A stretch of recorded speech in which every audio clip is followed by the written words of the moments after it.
Alors depuis quelque temps, nous sommes de plus en plus nombreux, un peu partout dans les entreprises, à être convaincus que l'intelligence artificielle représente une révolution et un enjeu d'adaptation majeur tant pour les individus que les entreprises et la société dans son ensemble. Et surtout qu'il est urgent de sensibiliser sur ce sujet pour en accélérer la prise de conscience.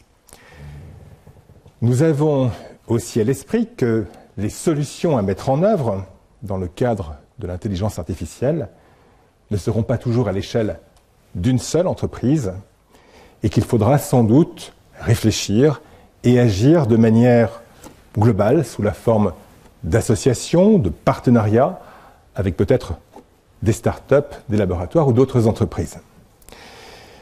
Nous sommes également persuadés qu'il est important de nourrir en amont une réflexion participative autour de l'intelligence artificielle en y associant les collaborateurs de manière à leur permettre de visualiser, de s'approprier et de conduire les mutations à venir. C'est l'objectif de cette présentation que de partager avec vous une même compréhension de l'intelligence artificielle et de ses conséquences. Alors, cette présentation comporte deux parties, un exposé d'une cinquantaine de minutes suivi d'un temps d'échange pour débattre et éventuellement compléter certaines informations. Commençons. Comment l'intelligence artificielle va-t-elle transformer la vie telle que nous la connaissons ? Et pourquoi devons-nous surtout nous y préparer ? Au premier abord, on pourrait croire que l'intelligence artificielle n'est qu'une nouvelle technologie dans le prolongement de la révolution digitale. Mais en regardant de plus près, on observe une grande effervescence chez les géants du web, dans de nombreuses start-up, chez de nombreux scientifiques, philosophes, juristes, autant d'acteurs qui cherchent à comprendre, à expérimenter ou à concrétiser le potentiel offert par l'intelligence artificielle. Alors nous le verrons, l'intelligence artificielle est déjà une réalité, mais qui n'en est qu'à ses débuts. L'intelligence artificielle est aussi un sujet troublant, qui peut faire peur, car il remet en cause nombre de nos convictions et de nos certitudes, à la fois sur les machines, mais aussi et surtout sur la place et le devenir de l'homme dans le monde. En définitive, on peut dire que l'intelligence artificielle provoquera bientôt de tels bouleversements qu'il est important dès à présent d'aborder le sujet pour se préparer à l'intégrer de la manière la plus positive possible dans nos vies personnelles et nos vies professionnelles. Je passe rapidement sur le sommaire, nous verrons cela au fur et à mesure. Donc, nous verrons d'abord ce qu'est l'intelligence artificielle, pourquoi c'est une réalité. Je vous dirai en quoi ces principes sont révolutionnaires.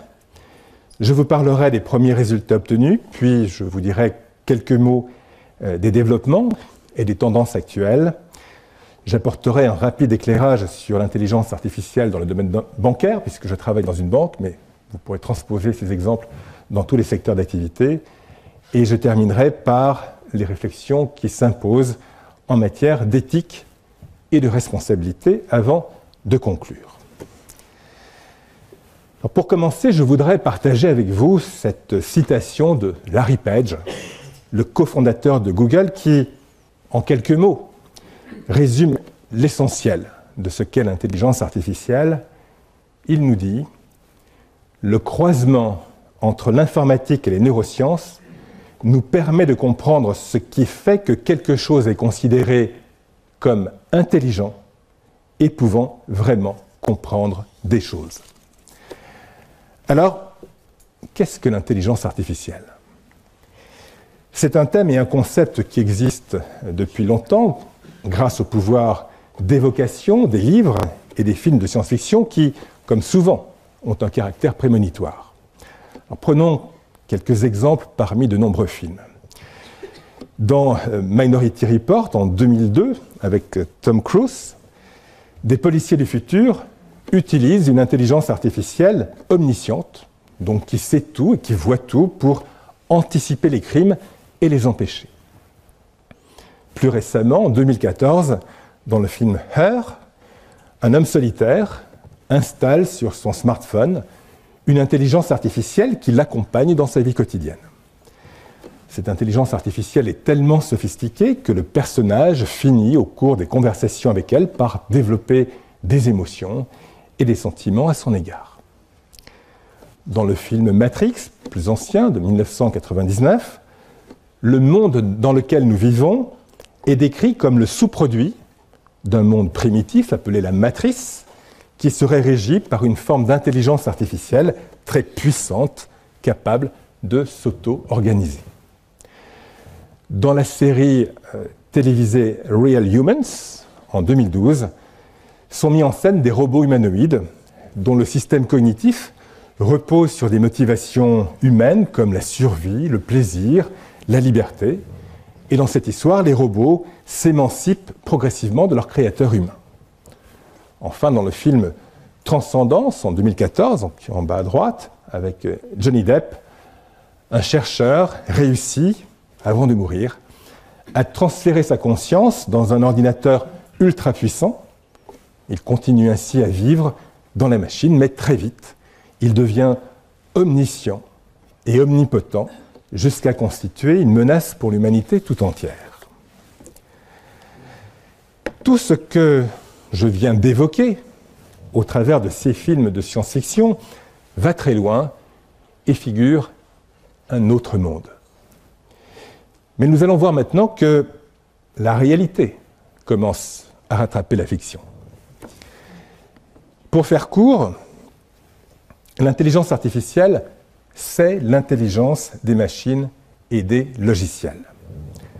Concrètement, on peut définir l'intelligence artificielle comme une tentative de réplication des capacités cognitives humaines à l'aide de la technologie pour atteindre des objectifs de manière autonome en tenant compte des contraintes et des obstacles de l'environnement.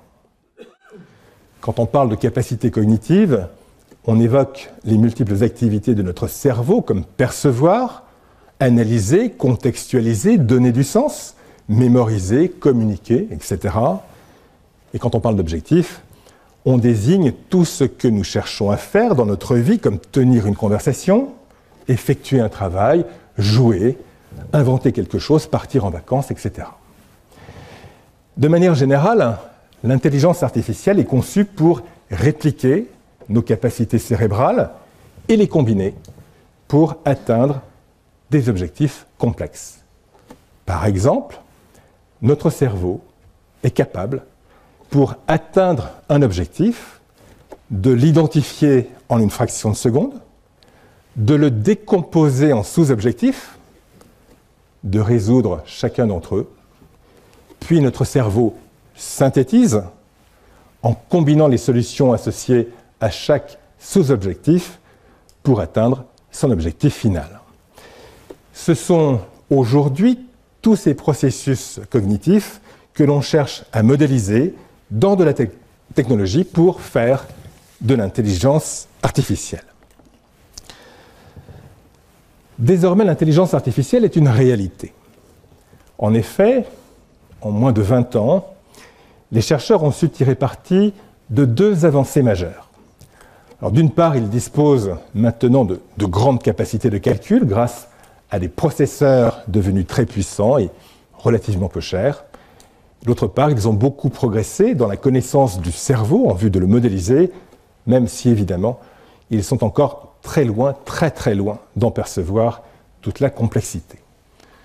Enfin, avec l'intelligence artificielle, émergent de nouvelles formes d'interaction avec les machines qui transforment totalement nos interactions avec elles.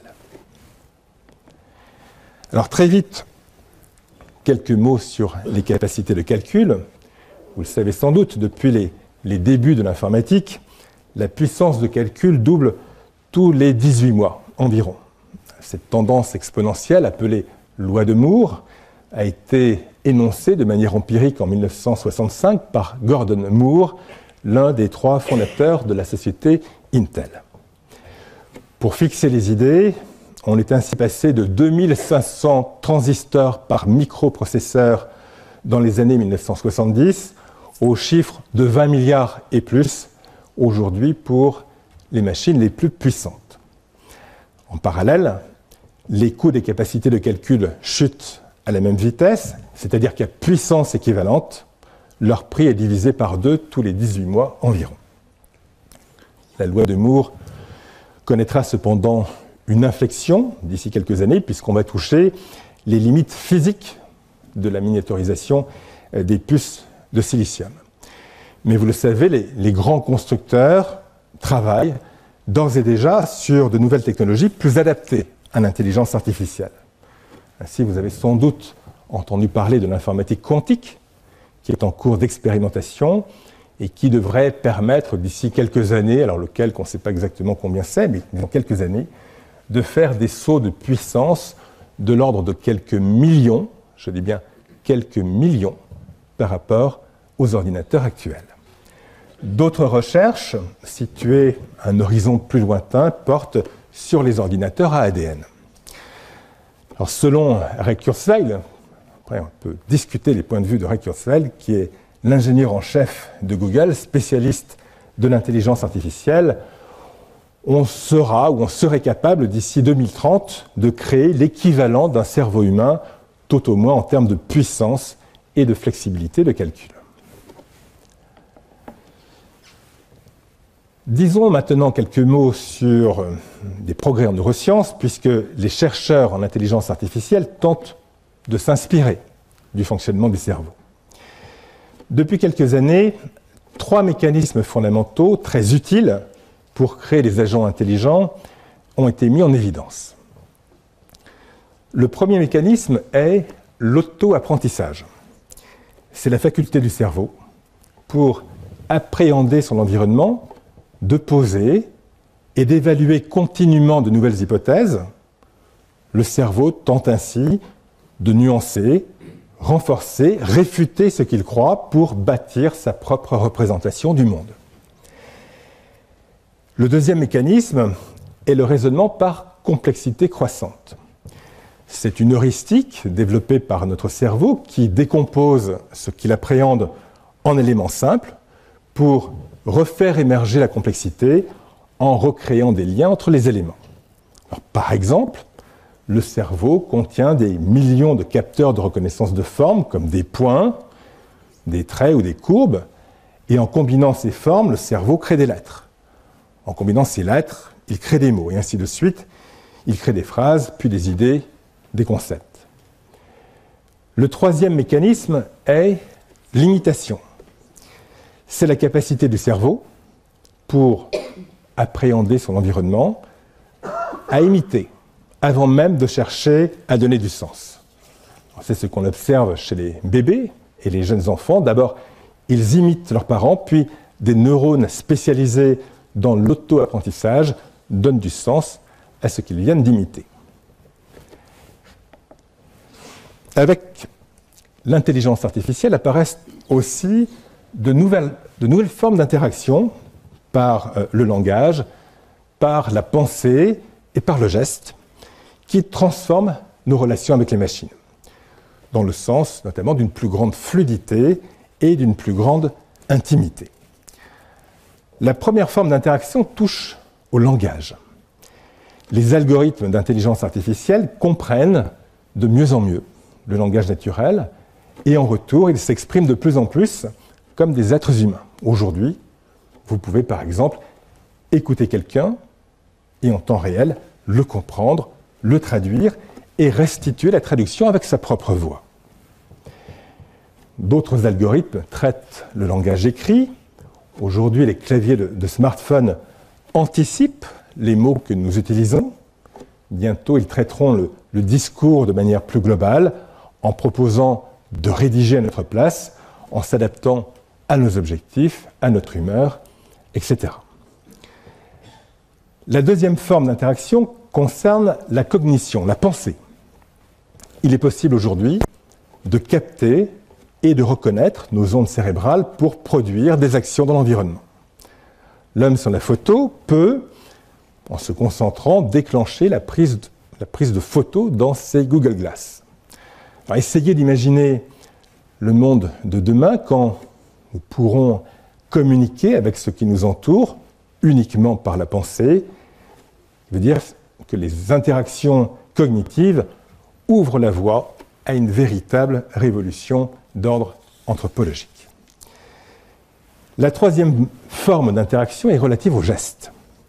On peut aujourd'hui reconnaître les mouvements dans l'espace pour déclencher des actions dans l'environnement, comme ces consoles de jeux que vous connaissez probablement, sur lesquelles on peut jouer en dansant.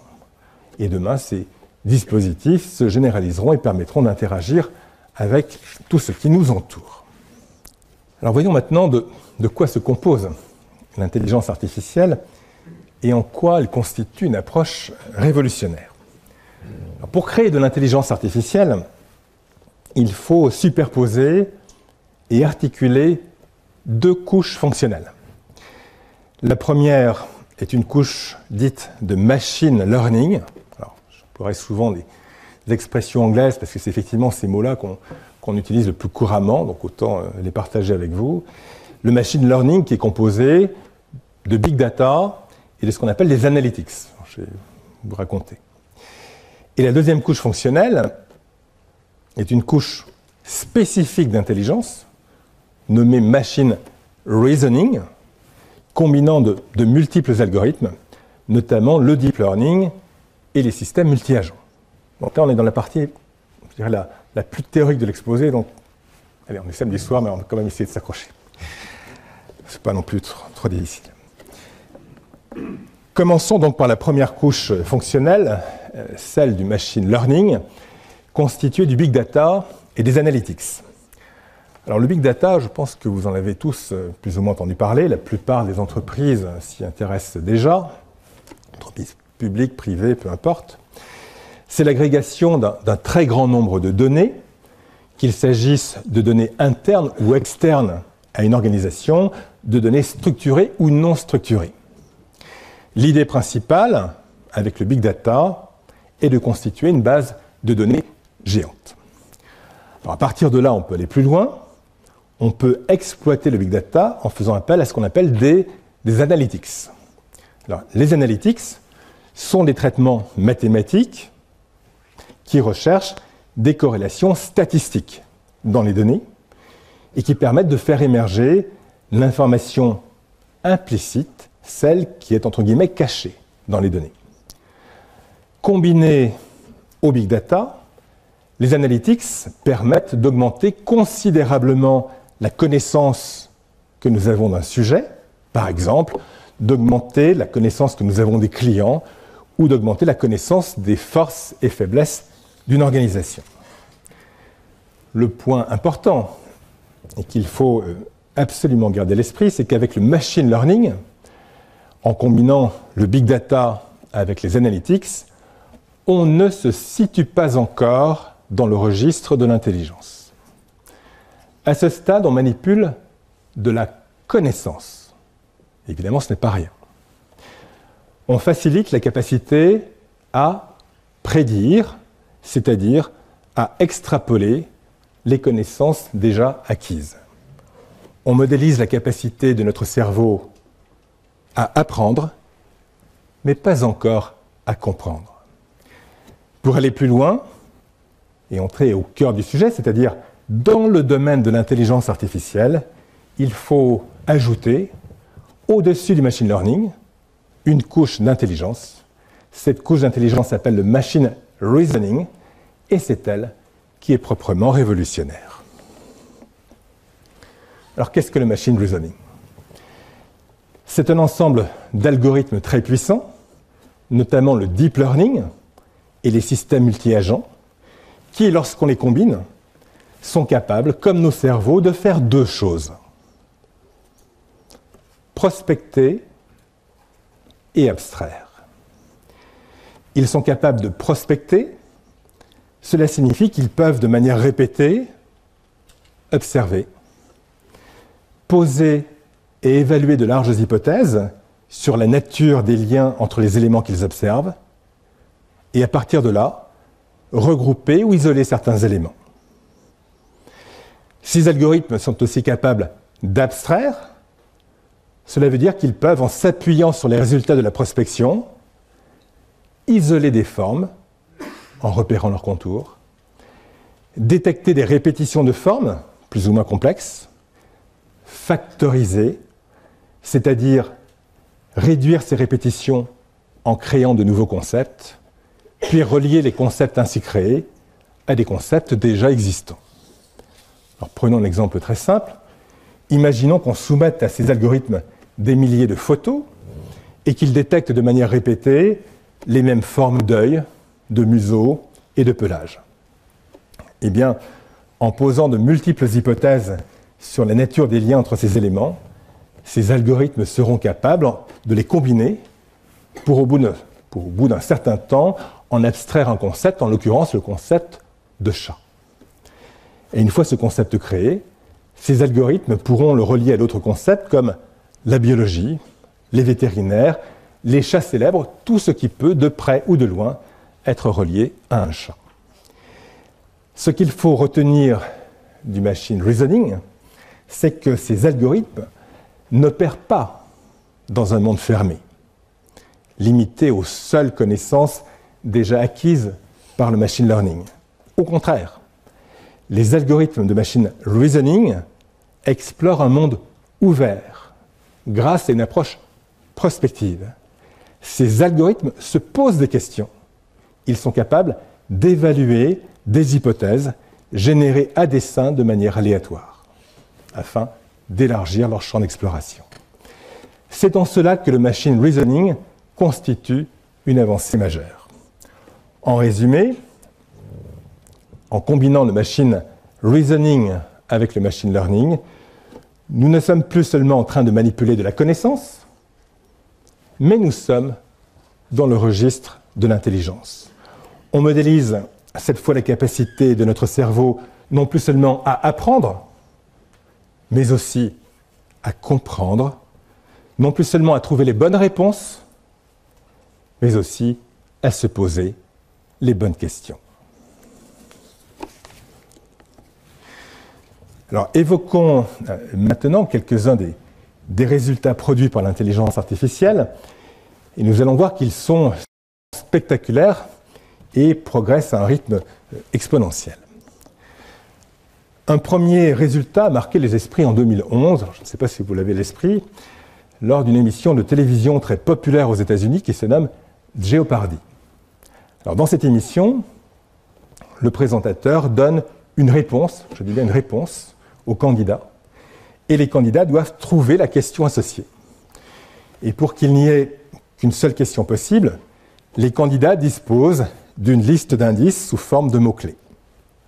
Alors pour vous donner un exemple, si le présentateur indique comme réponse le mot lune, et que dans les indices il y a le mot astronaute, l'une des seules questions possibles sera « Sur quel astre l'homme a-t-il déjà posé le pied ?» Les producteurs de l'émission ont réuni les deux meilleurs candidats de toute l'histoire du jeu pour les opposer à Watson. Alors Watson, c'est l'ordinateur d'intelligence artificielle d'IBM. Et la victoire de Watson fut tout simplement écrasante. Vous pouvez aller voir la vidéo qui est disponible sur YouTube, c'est tout à fait spectaculaire. Les candidats n'avaient même pas le temps de commencer à réfléchir que Watson donnait immédiatement la question en temps réel. Alors Watson repose sur trois principes. Il comprend le langage naturel, il génère et évalue en temps réel les hypothèses, et il s'adapte en fonction des réactions de l'environnement. À la suite de cette émission de télévision, IBM a déployé l'intelligence artificielle de Watson dans de très nombreux secteurs. Je vais vous donner quelques exemples ici. En médecine, on a fait lire à Watson des milliers d'études sur le cancer. En 2 semaines de lecture intensive, Watson a proposé 6 molécules bénéfiques sur le plan thérapeutique, alors qu'à titre de comparaison, il faut environ 1 an à une équipe de chercheurs pour trouver une seule molécule sans être sûr de son efficacité. Toujours en médecine, on utilise Watson pour soigner des patients avec des cancers atypiques. Alors, le médecin entre les données du patient dans Watson, qui traite alors la littérature scientifique, puis fait des propositions de diagnostic et de traitement.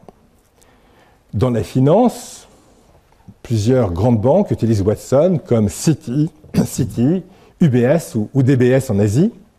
Alors on dispose d'assez peu d'informations, mais ces établissements utilisent l'intelligence artificielle en banque privée, notamment pour mieux connaître leurs clients, leur proposer des solutions sur mesure et augmenter la satisfaction client. En gastronomie, et oui, en gastronomie aux États-Unis, Watson accompagne et observe de grands chefs cuisiniers. Puis Watson propose des associations inattendues d'ingrédients et crée de nouvelles recettes, dont certaines sont commercialisées et constituent de véritables best-sellers. Dans le domaine de la mode, on utilisera bientôt une application smartphone fondée sur Watson qui nous suggérera notre tenue vestimentaire. L'application captera nos données et optimisera notre tenue selon notre humeur, selon le climat, car Watson aura anticipé nos déplacements, et notre tenue sera évidemment différente de celle de nos interlocuteurs de la journée, car les différents Watson seront bien sûr synchronisés. La reconnaissance visuelle est un autre domaine en pleine expansion de l'intelligence artificielle. Des algorithmes peuvent aujourd'hui reconnaître des formes dans des photos ou des vidéos. La qualité, la luminosité, l'angle de vue finalement important relativement peu. Par exemple, vous le savez sans doute, Facebook est capable, dès qu'il nous a identifiés sur une photo, de nous reconnaître sur n'importe quelle autre photo. Il faut savoir qu'aujourd'hui, ces algorithmes de reconnaissance visuelle sont devenus plus performants que n'importe quel groupe d'êtres humains. Ces algorithmes peuvent également découvrir des concepts. Par exemple, pour rester dans la thématique du chat, Google a fait visionner des milliers d'heures de vidéos YouTube à son algorithme d'intelligence artificielle en lui assignant la tâche d'apprendre et de comprendre ce qu'est un chat. Et très vite, l'algorithme a été capable de manière autonome de produire sa propre représentation du concept de chat. Il faut savoir que la France est plutôt en avance dans le domaine de la reconnaissance visuelle et que de multiples start-up proposent notamment des solutions d'identification de personnes.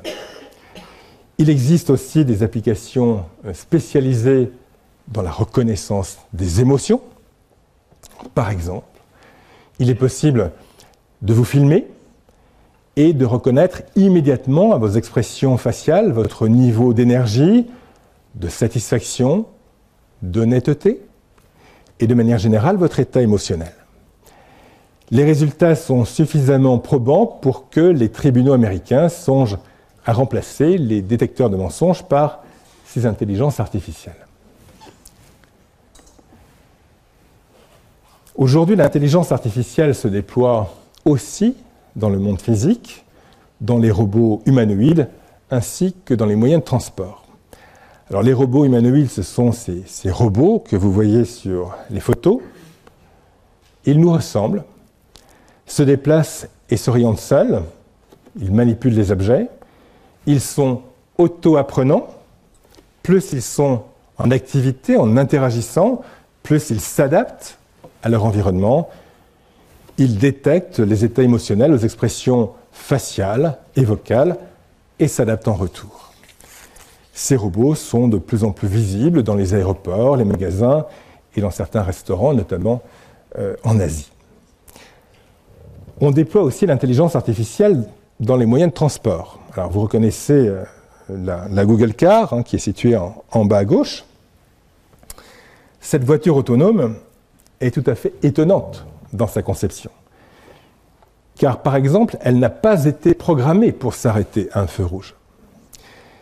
La première fois qu'elle a été mise sur une route, alors évidemment une route privée, elle a dû capter les feux rouges, comprendre toute seule le concept de feu rouge en lisant la théorie et le code de la route sur Internet et en observant le comportement des autres conducteurs pour en déduire finalement la conduite à adopter, en l'occurrence de s'arrêter au feu rouge. Comme nous, la Google Car apprend et comprend la conduite par elle-même. Vous l'avez vu au cours de ces derniers mois, tous les grands constructeurs automobiles s'intéressent aux véhicules autonomes. Les essais ont été autorisés en France depuis maintenant début 2015 et ont commencé il y a quelques mois dans les Yvelines et sur certaines autoroutes. Donc il est possible que, sans le savoir, vous croisiez de temps en temps des véhicules autonomes. Aux États-Unis, les Google Cars circulent sur les routes californiennes et depuis quelque temps au Texas. Et vous savez peut-être que depuis quelques mois aussi sont apparus les premiers taxis et les premiers VTC sans chauffeur, notamment en Asie.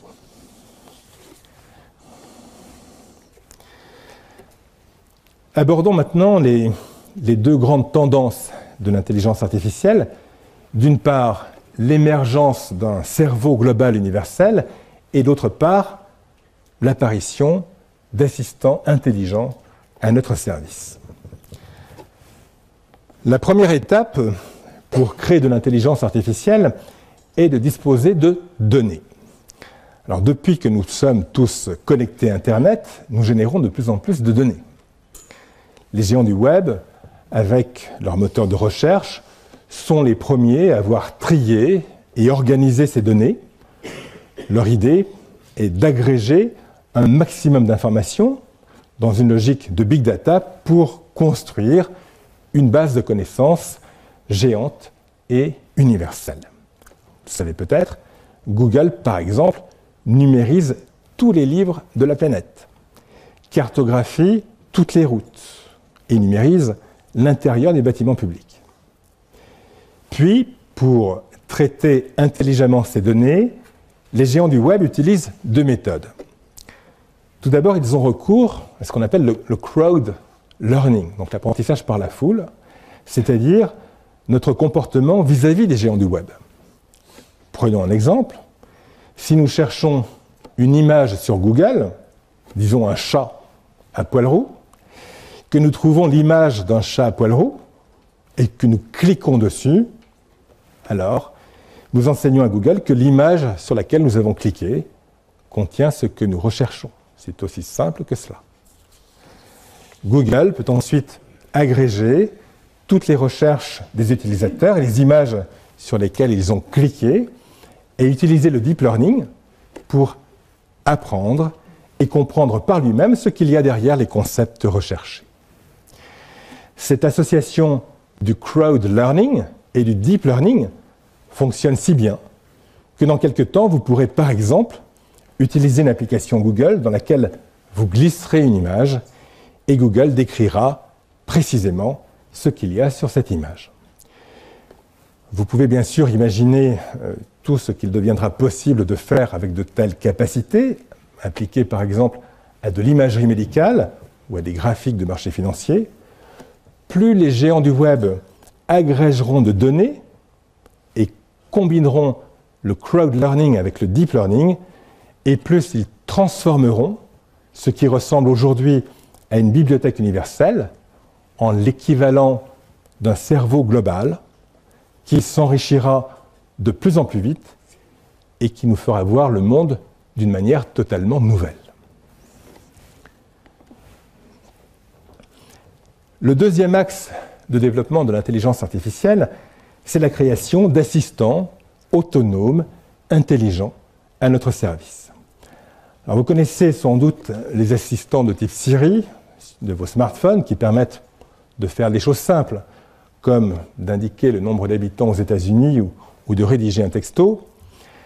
On observe actuellement la généralisation de tels assistants qui deviendront progressivement les interfaces standards avec lesquelles nous interagirons en permanence et qui finiront probablement par nous connaître mieux que nous-mêmes. Ces assistants capteront toutes nos données dans nos smartphones, nos objets connectés, nos recherches sur Internet, nos emails, nos données GPS, nos dépenses, nos données de santé, etc. et chercheront à nous connaître de mieux en mieux.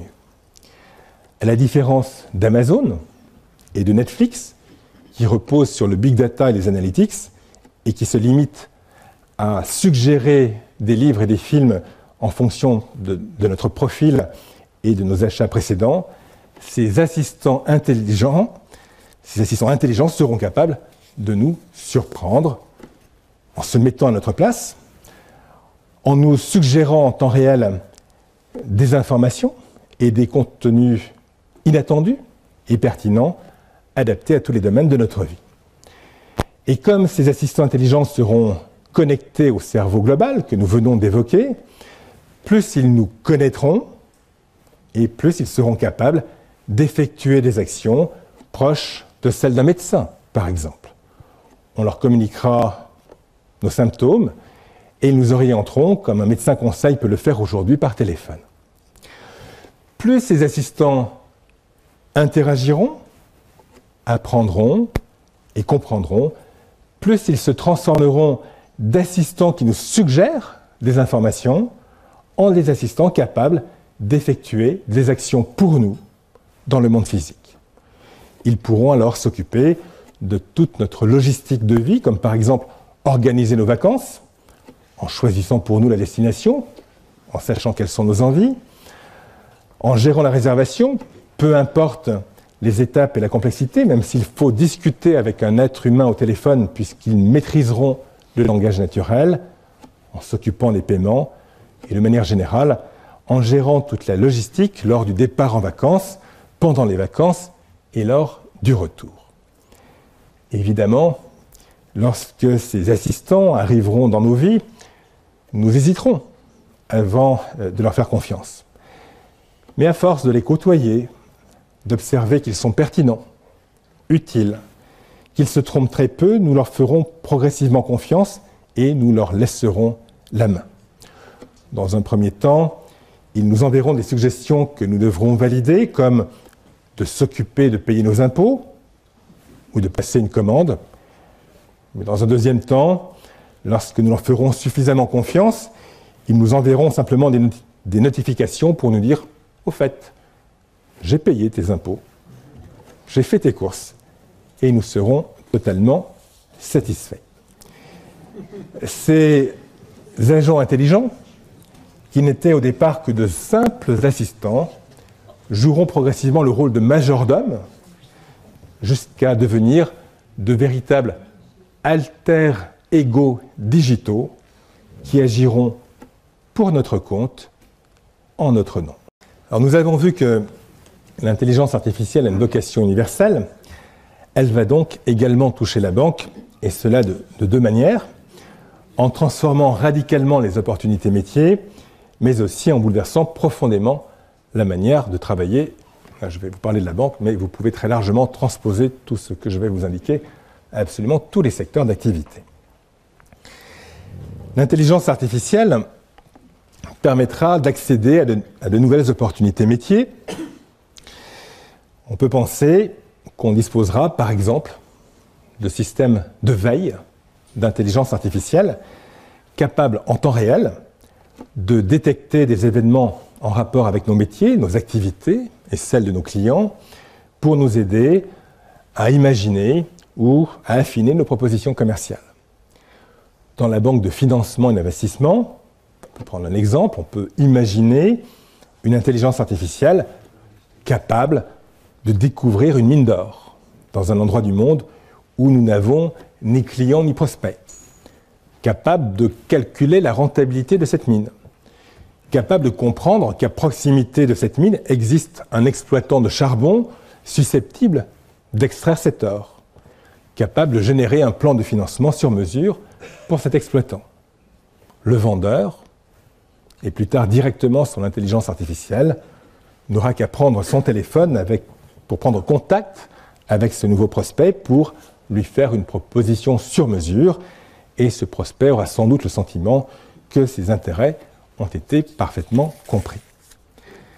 Dans la banque de détail, on peut penser que le client, qui est déjà digital, le sera encore plus demain. Il souhaitera certainement avoir en permanence un banquier intelligent dans sa poche, en s'occupant de ses décisions bancaires et financières, capable, par exemple, de lui suggérer d'investir dans l'immobilier, en lui proposant des biens correspondant à ses goûts, son profil et sa capacité d'emprunt, est capable de générer une solution de crédit sur mesure qu'il n'aura qu'à valider pour lancer l'opération. On peut imaginer facilement à partir de ces deux exemples le potentiel de nouvelles opportunités que constitue l'intelligence artificielle. Ce qui est fondamental, et c'est un message fort sur lequel je souhaite attirer votre attention, c'est que l'intelligence artificielle nous oblige à repenser totalement la relation avec nos clients. Jusqu'à présent, nous agissons principalement, comme la plupart des entreprises, dans une logique de big data. On fait, comme on dit, du push product. Autrement dit, on cherche à accumuler un grand nombre de données sur le client pour lui pousser le bon produit au bon moment, au meilleur prix. Et c'est mieux que de ne rien faire du tout, on est bien d'accord. Mais bientôt, nous devrons faire évoluer nos modes de pensée, nos approches, pour faire pivoter la relation avec les clients. Car d'ici quelques années, à partir du moment où nos clients seront eux aussi équipés d'intelligence artificielle, qui leur diront s'ils ont raison ou non d'être nos clients et d'acheter nos produits, alors l'enjeu majeur sera pour nous très darwinien. Il sera de rester sélectionnés par nos clients, par l'intermédiaire de leurs propres intelligences artificielles, comme des interlocuteurs de confiance et de valeur. Ainsi, la capacité à se mettre à la place du client, en se posant les bonnes questions, à considérer ses intérêts dans son propre système de valeurs, en d'autres termes, la capacité d'empathie, deviendra l'élément premier de la relation pour entretenir un vrai pouvoir d'attraction et de séduction envers le client et pour qu'il nous considère à tout moment comme un acteur pertinent. En résumé, il s'agit de passer du push product au pull client et de prendre conscience que nous entrons dans l'ère de l'empathie. L'intelligence artificielle va aussi bouleverser nos manières de travailler. Nous aurons probablement en permanence des assistants intelligents dans tous les métiers qui nous assisteront dans toutes nos tâches pour nous permettre de nous concentrer sur ce que nous faisons le mieux, ce sur quoi nous avons le plus de valeur ajoutée. Certains assistants feront des choses simples, comme venir en réunion, écouter et à l'issue de la réunion générer un compte-rendu. D'autres assistants feront sans doute des choses plus complexes, comme participer activement à la réunion et donner leur avis de manière argumentée, quantifiée, comme le ferait un être humain. On devine aussi que ces intelligences artificielles arriveront simultanément dans nos organisations et chez nos clients. Et qu'à un moment donné, nos intelligences artificielles discuteront directement avec celles de nos clients. Elles auront chacune leurs propriétaires, leurs objectifs, leurs intérêts à défendre et traiteront les unes avec les autres de manière autonome. Et c'est là sans doute que se situe l'une des plus grandes ruptures de business model à venir. Puisque ces intelligences artificielles ont un caractère universel, elles toucheront tous les niveaux de l'entreprise jusqu'au conseil d'administration. Il faut savoir qu'en 2014, par exemple, un fonds d'investissement à Hong Kong a nommé à son board, donc à son conseil d'administration, une intelligence artificielle qui, comme tout membre du board, prend des décisions et dispose d'un droit de vote égal à celui de chacun des autres membres. L'intelligence artificielle, par sa capacité d'auto-apprentissage et sa capacité à prendre des décisions de manière autonome, nous oblige à nous poser de nombreuses questions en termes d'éthique et de responsabilité. Alors, tout d'abord, comme n'importe quelle innovation de rupture, l'intelligence artificielle transformera les secteurs économiques entiers en détruisant de nombreux métiers et sans doute en créant beaucoup d'autres dans les domaines liés à l'informatique, à l'ingénierie et aux mathématiques. Par ailleurs, la robotisation amenée par l'intelligence artificielle induira des gains de productivité considérables. De nombreux experts suggèrent, si nous voulons faire une place à ces machines, tout en maintenant un niveau d'emploi acceptable, de réduire le temps de travail et de passer, par exemple, à des semaines de travail de 3 jours. Toutes ces questions, évidemment, devront être discutées dans une logique d'anticipation et d'accompagnement à haut niveau dans les entreprises, et plus encore, évidemment là aussi, au niveau global de la société. En outre, lorsque dans les entreprises nous ferons une place aux intelligences artificielles aux côtés des hommes, il nous faudra restructurer les organisations, il nous faudra repenser les processus pour travailler de manière harmonieuse avec elles, mais bien sûr en faisant en sorte que l'homme continue de se sentir libre, respecté et valorisé. Enfin, comme pour n'importe quelle entité, il sera nécessaire de définir un cadre légal et des responsabilités juridiques.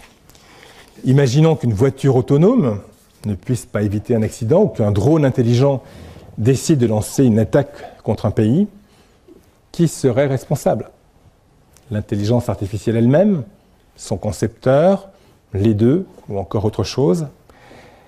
Et à l'inverse, il faudra être en mesure d'apporter une protection juridique aux intelligences artificielles elles-mêmes lorsque celles-ci deviendront autonomes.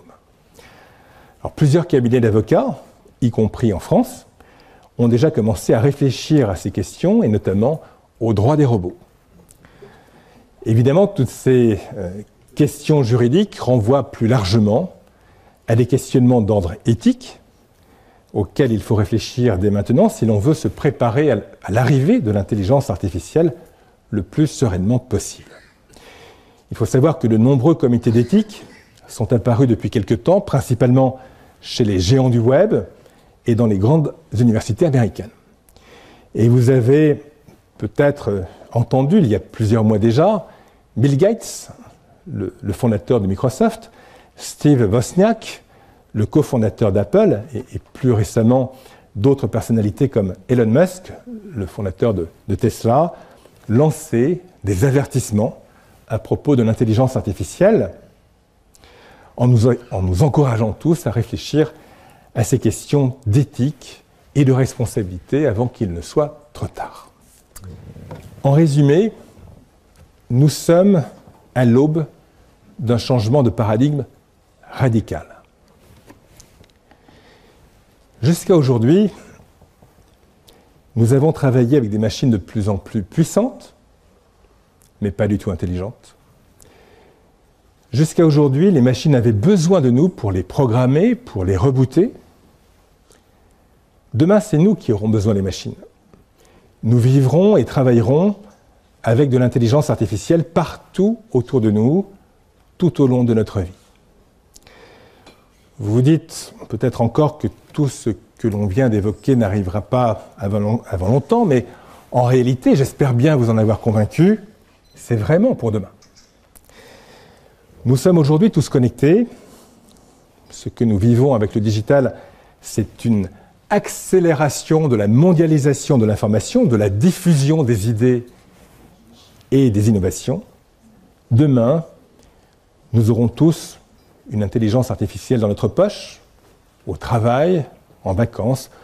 Nous l'aurons partout, tout le temps, et nos clients aussi. Je voudrais attirer votre attention sur un dernier point. Il y a une véritable effervescence sur l'intelligence artificielle dans les startups et chez les géants du web qui s'affrontent et coopèrent en même temps.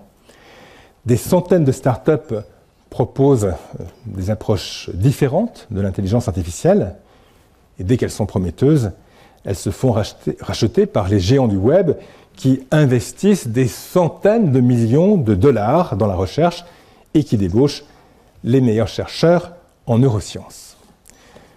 Car ces géants ont compris que le premier qui mettra au point l'intelligence artificielle la plus sophistiquée, la plus puissante au monde, sera celui qui maîtrisera le secteur et imposera ses codes et ses normes au monde entier.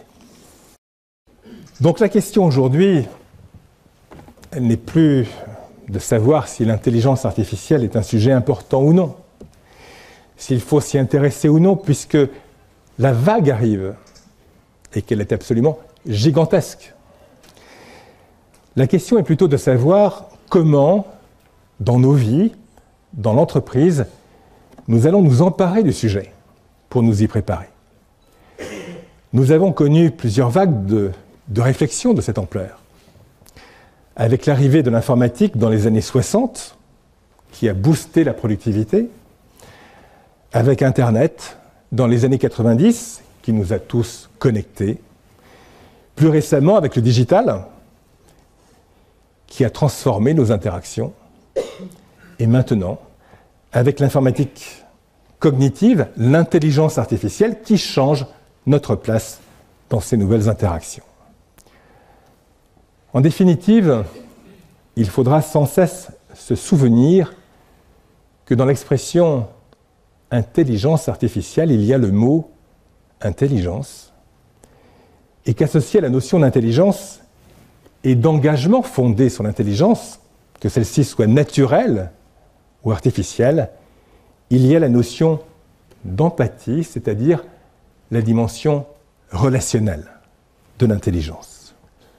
Autrement dit, et je termine là-dessus, avec l'intelligence artificielle, l'enjeu sera bien demain, au-delà des organisations humaines et tout en les incluant, de rendre nos systèmes d'information empathiques.